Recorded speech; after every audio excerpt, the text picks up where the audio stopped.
আপনার মেয়ে যে গর্ভবতী সেটা জানেন? গর্ভবতী অবস্থায় কোনো তালাক হয় না। না হলে হইব না, বাচ্চা হনের পর তারপর তালাক নিব। আপনি কি ভাবছেন আমি ছেড়ে দিব? আমার ক্ষমতা সম্পর্কে আপনার কোনো ধারণা আছে? পুরুষ মানুষ একটু এরকম হইয়াই থাকে, এই জন্য তুমি আবার তালাক ফালাকে যাইতে চাইতেছো কেন? তুই একদম চুপ। তুমি আমারে ধমক দিয়ে কথা কইলা? ঠিক আছে, আমি চুপ হইলাম। আমিও দেখা নিমু এই গর্ভবতী মাইয়ারে তুমি কেমনে পালো। মা, আরেকটা বার একটু ভাইবা দেখ।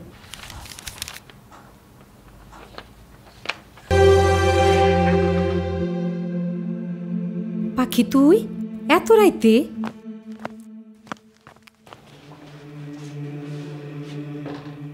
পাখি একা আসলো কেন?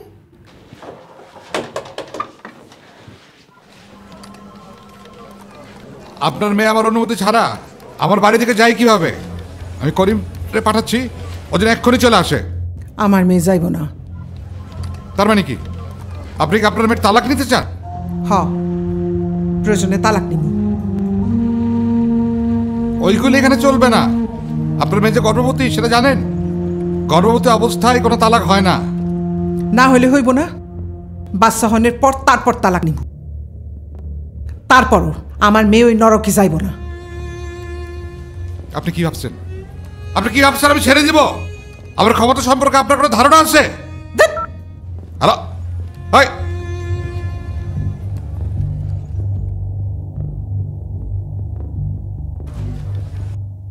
বুবু, পুরুষ মানুষ একটু এরকম হইয়াই থাকে, এই জন্য তুমি আবার তালাক ফালাকে যাইতে চাইতেছো কেন? তুই একদম চুপ। বুবু, তুমি আমারে ধমক দিয়ে কথা কইলা? আমারে? ঠিক আছে, আমি চুপ হইলাম। আমিও দেখা নিমু এই গর্ভবতী মাইয়ারে তুমি কেমনে পালো। যত সব।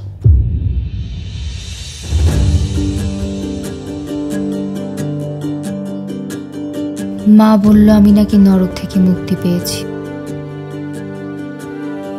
আমি জানি আমার কপালে মুক্তি নেই, কারণ আমার ভিতর বেড়ে উঠছে নতুন সত্তা।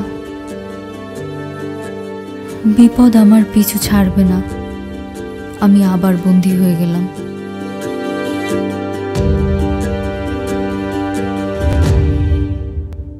মাহিমা, ডাক্তারে কইল পাখির তো সিজার হব, আমার কিছু টাকা ধার দিবি?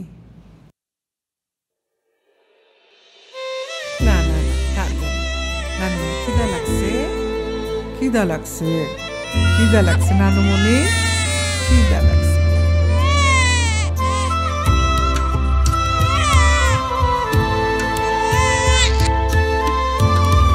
টুকু টুকু টুকু।